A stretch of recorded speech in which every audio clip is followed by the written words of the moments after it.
김여정이 국계 구도에서 자기의 어떤 잠재적인 지위라든가 이런 거를 활용해서 정말 김정은이 변고를 당했을 때 그때 김여정이 권력을 쥔다 이러면 김주에 자기가 굳이 할 이유가 뭐 있겠어요. 자기 애들을 해도 다 그게 백두혈통이고 이렇다고 보는데 저는 그 가능성이 충분히 있다고 봅니다.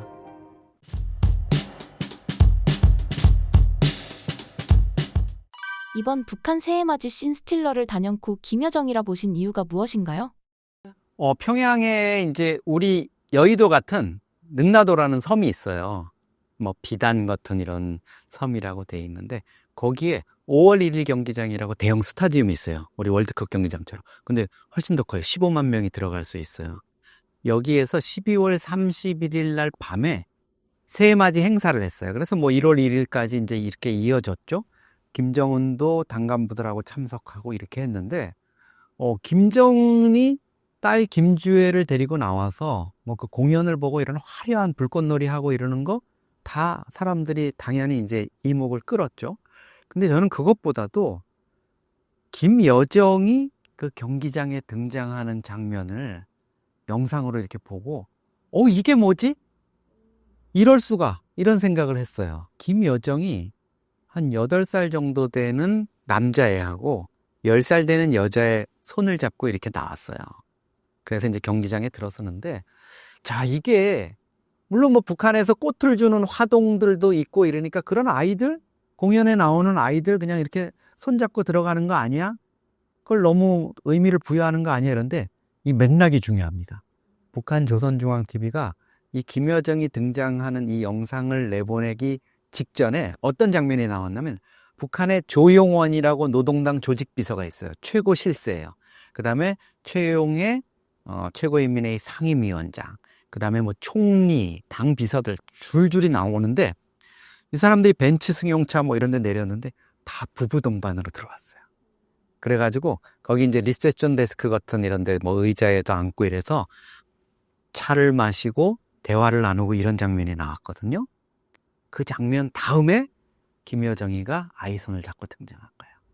뭐냐면 이 새해맞이 공연에 김정은도 딸 주애를 데리고 나왔지만 노동당 간부들이 부부 동반으로 나왔듯이 김여정도 아이들, 가족을 데리고 나왔다. 물론 김여정의 남편은 등장하질 않았어요. 김여정의 남편까지 공개하기에는 북한이 좀 이르다고 생각했는데 결국은 이 8살, 10살로 추정되는 아이들이 그럼 뭐냐? 왜 이렇게 그동안에는 감춰놨던 애들을 데리고 나왔을까? 이게 이제 의문인 거죠. 김여정이 자녀를 공식 석상에 등장시킨 것은 어떤 의미인가요? 김여정이 이 영상을 이제 북한이 그냥 이렇게 뭐 촬영 기자들이 찍어가지고 그냥 박내보내지 않거든요. 다 이게 사전에 검열이 되고 특히 이제 김여정이가 노동당의 그런 대외 홍보 이런 것들을 하는 선전선동부의 부부장이에요. 그리고 무엇보다도 김정은의 여동생이잖아요. 최고 실세죠. 김여정이가 자기가 나오는 영상인데 이거 안 봤겠어요? 사전에? 다 어느 정도 노출시켜라 이런 거 봤겠죠? 아마도 이런 생각을 했을 것 같아요. 나도 아들과 딸이 있어. 오빠가 김주애를 데리고 나왔잖아요. 근데 여러 가지 얘기가 있잖아요. 왜 여자애를 데리고 나오지? 남자애가 후계자가 돼야 되는 거 아니야? 남자애가 뭐 어디가 좀 아프다는 소문도 있던데 여러 가지 설이 있는데 그런 어떤 후계자, 김정은의 후계자와 관련한 여러 가지 우려라든가 이런 거를 불식시키기 위한 플랜 B를 살짝 보여준 것 같아요. 오빠 김정은이의 딸 주애 말고 만약에 여자라서 안 된다 그러고 뭐가 안 된다 그러고 이렇다면 있어. 나 아들 있고 우리 딸도 있어. 자, 봐. 이런 거를 보여준 것 같아요. 물론 이거를 김정은이가 어떻게 받아들였을지는 좀 의문이에요. 김정은이가 이것 봐라? 얘 왜 이래? 야, 여정아, 너 뭐 하는 짓이야? 뭐 이렇게 이 영상을 보고 그랬을 수도 있겠지만 뭔가 김여정 입장에서는 그동안의 후계 문제와 관련해서 한때는 자기가 오빠의 뒤를 이은 유력한 권력순위, 영순위였는데 뭐 이렇게도 얘기하죠. 김여정이가 1순위였는데 김주애가 영순위로 나오면서 밀려났다. 그동안에 뭐 다 이렇게 조그만하게 나왔어요. 김여정은 좀 불쌍했어요. 한때는 오빠 옆에서 모든 걸 보좌하고 막 이렇게 했었는데 이제는 보면 뭐 오히려 현송월 같이 이제 의전을 담당하는 친구가 옆에서 막 크게 나오고, 김여정은 저기 어디 커튼 뒤에, 기둥 뒤에 이렇게 조그맣게 나왔거든요.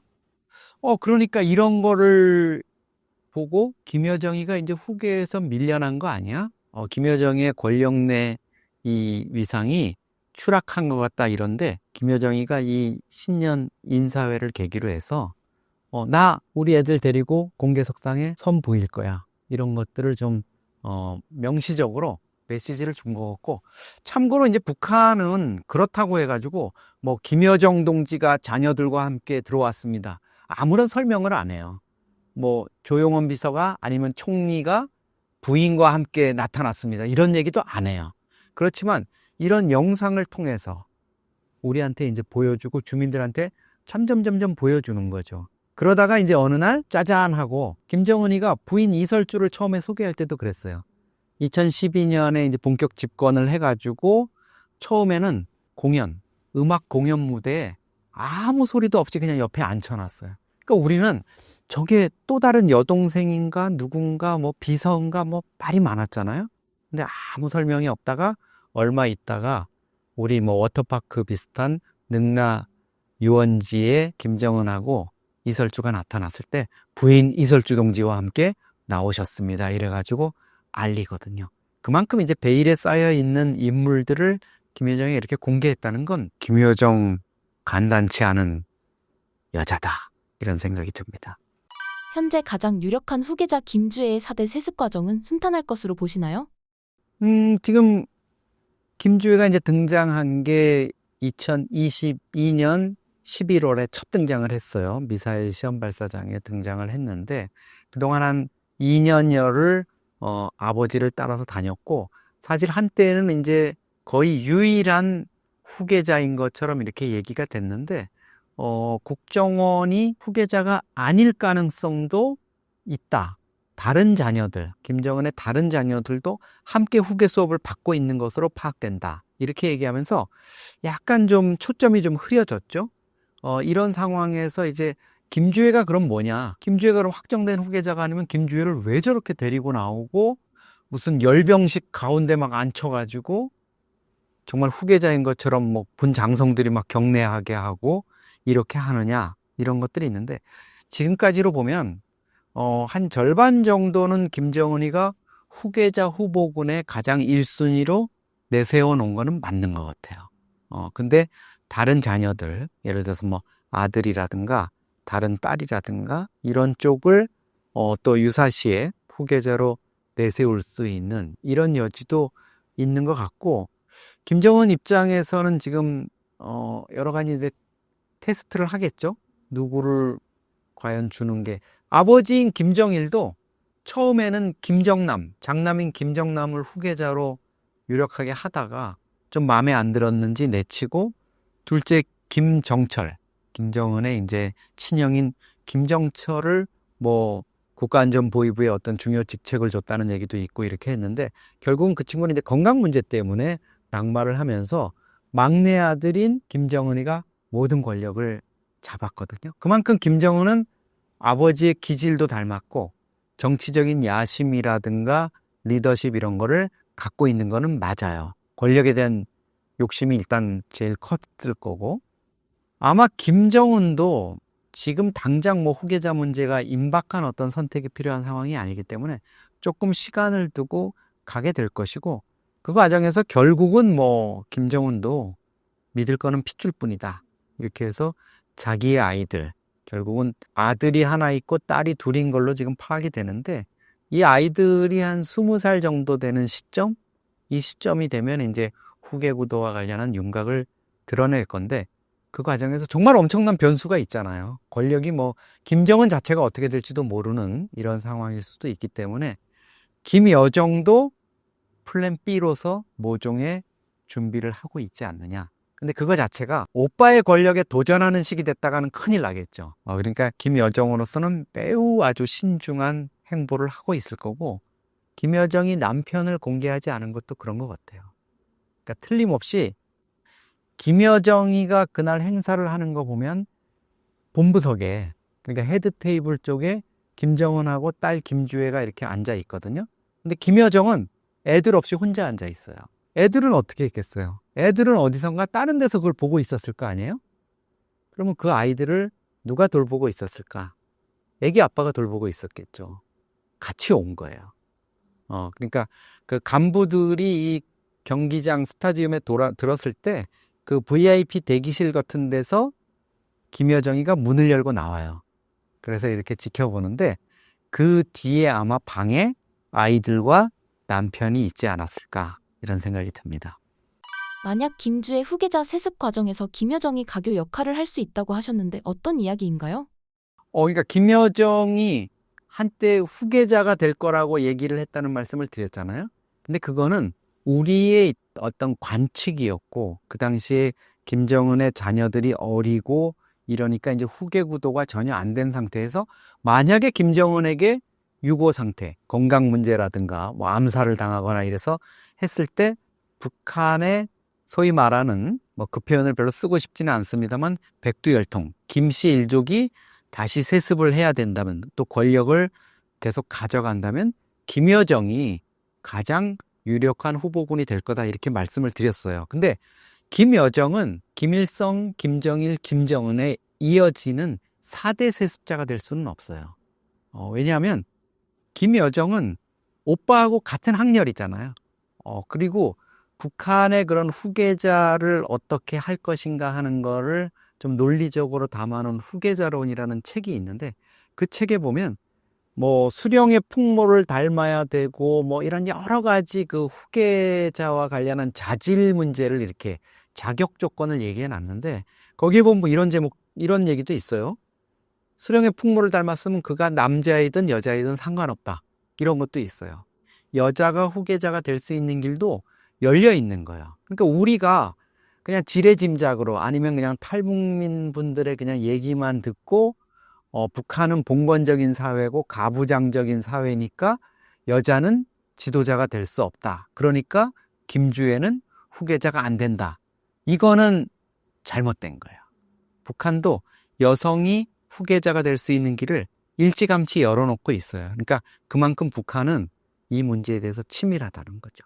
그런 가능성을 다 염두에 두고 만들어놨는데 그 후계자론에 보면 이런 대목이 있어요. 수령의 후계자는 수령과 대를 달리해야 된다. 대를 달리하지만 어떤 문제가 생기겠어요? 이 사람 후계자로 정해놨는데 나이가 비슷해요. 그러면 이 사람 70까지 해먹었는데 후계자가 됐어. 그러면 이 사람 몇 년 하다가 이렇게 되면 소위 말하는 자기들을 노리던 혁명의 후계 문제가 원만히 이어지지가 않는다. 이런 논리거든요. 그러면 김여정이 아니라 김여정의 아이, 김정은의 아이 한 대를 내려가야 4대 세습자가 될 수 있는 거고 김여정은 대신 어떤 역할을 할 수 있느냐? 오빠가 일찍 죽거나 유고 상태가 됐을 때 애들이 너무 어리면 그 사이에 브릿지 역할, 그러니까 3대 세습에서 4대로 넘어가는 그 사이에서 3.5세대 지도자 역할, 브릿지 역할을 할 수 있겠죠. 김여정이 가교 역할을 할 때 본인의 자녀를 내세울 가능성이 있지 않을까요? 저는 그렇게 될 수 있다고 봐요. 그래서 이번에 이 애들을 데리고 나온, 자기 애들을 데리고 나온 게 되게 어떻게 보면 뭐 그냥 애들 데리고 나왔지 이렇게 생각할 수도 있지만 야심차다. 그러니까 김여정도 간단한 애는 아니잖아요. 한동안 북한 권력층 사이에서 모든 길은 여정동지로 통한다 이런 말이 있었어요. 우리 뭐 세계의 모든 길이 로마로 통한다는 얘기가 있었지만 그만큼 김여정이 오빠의 후광을 얻고 인사나 조직이나 뭐 간부들의 승진 문제 이런 거를 다 장악하고 있다는 거잖아요. 오빠한테 얘기해 줄 수 있는 사람이 누구겠어요? 애매한 것들 일반 간부나 뭐 현송월이나 이런 사람들이 잘못 얘기했다가는 큰일 날 거 아니에요. 아마 그거는 김정은의 부인인 이설주도 김정은한테 함부로 얘기 못 할걸요? 큰일 날 수 있으니까. 근데 김여정이는 그렇지가 않아요. 오빠한테 제가 보면 할 얘기 안 할 얘기 다 할 수 있을 것 같아요. 왜냐하면 둘은 어릴 때부터 엄마 아빠와 헤어져 가지고 스위스에서 같이 조기 유학을 했잖아요. 정철이, 오빠 정철이도 있었지만은. 그러면 그렇게 엄마 아빠 없이 해외에서 그렇게 외롭게 유학 생활을 하고 이럴 때 김정은 입장에서는 어떤 게 있었겠어요? 이 어린 여동생 내가 챙겨줘야지. 그리고 생모, 엄마가 김정은이가 84년생인데 20살 때 죽었어요. 2004년에. 김여정이 그때 15살이었어요. 5살 터울이니까. 김정은도 20살에 엄마가 죽은, 생모가 죽은 그거에 상당히 위축되고 엄마가 어느 정도 권력을 위한 그런 거를 구축은 해놨다 그러지만 불안했을 거 아니에요. 김정남이나 이쪽 장성택 세력이 죽일 수도 있잖아요. 도전된다고는. 그런 상황에서 김여정이라는 자기 하나뿐인 여동생을 끔찍이 챙겼을 거 아니에요. 그럼 지금도 저는 그런 게 있을 거라고 봐요. 김여정은 어떤 잘못을 하고 오빠한테 설사 뭐 좀 기분 나쁜 일을 해도 모든 게 다 용서되고 그냥 웃어줄 수 있는 그런 관계라고 보거든요. 김여정 입장에서는 그런 상황 속에서 자기 나름대로의 어떤 권력의 입지들 이런 것들 전반적으로는 북한이 김정은 유고시의 어떤 플랜 B를 짤 텐데 북한이 김주애가 등장하기 이전에는 노동당 총비서잖아요, 김정은이가. 근데 제1비서라는 자리를 갑자기 만들었어요. 노동당 강령을 개정해서. 근데 그 자리에 누가 임명됐는지는 또 임명됐는지 안 됐는지도 아직까지 밝혀지지 않고 있어요. 근데 우리는 유력하게 김여정이 제1비서라고 보고 있고 이거는 노동당이 김정은의 유고시 후계자로 김여정이 통치를 할 수 있는 노동당 총비서 자리를 옮겨받아서 노동당, 당국가인 북한을 이끌어가는 이런 것들을 만들어 놨다고 보거든요. 아직까지도 김정은이 유고시에 대비해서 자기 딸이나 아들한테 이렇게 넘겨놓기에는 역부족인 상황이니까 김여정이 그런 어떤 후계 구도에서 자기의 어떤 잠재적인 지위라든가 이런 거를 활용해서 정말 김정은이 변고를 당했을 때 그때 김여정이 권력을 쥔다 이러면 뭐 김주애 자기가 굳이 할 이유가 뭐 있겠어요. 자기 애들을 해도 다 그게 백두혈통이고 이렇다고 보는데 저는 그 가능성이 충분히 있다고 봅니다. 향후 북한의 후계구도 문제는 어떻게 진행될 것으로 예상하시나요? 후계자론 그것도 마찬가지예요. 북한의 그거를 보고 뭐를 해야 되는데 전문가들도 그런 걸 안 보는 거예요. 저는 그 후계자론 그 책을 이제 다 봤는데 물론 저도 이제 그 박사 논문을 김정은 후계 이거를 쓰다 보니까 그걸 다 보다가 이제 그런 대목을 발견해서 그걸 이제 새로 이렇게 저기를 했는데 그냥 전문가들도 다 그러잖아요. 북한이 얼마나 봉건적인 국가인데 김주애 절대 안 돼 이러잖아요. 근데 김주애가 안 될 수도 있어요. 다른 요인에 의해서. 근데 그거를 여자이기 때문에 안 된다고 하는 거는 넌센스란 얘기죠.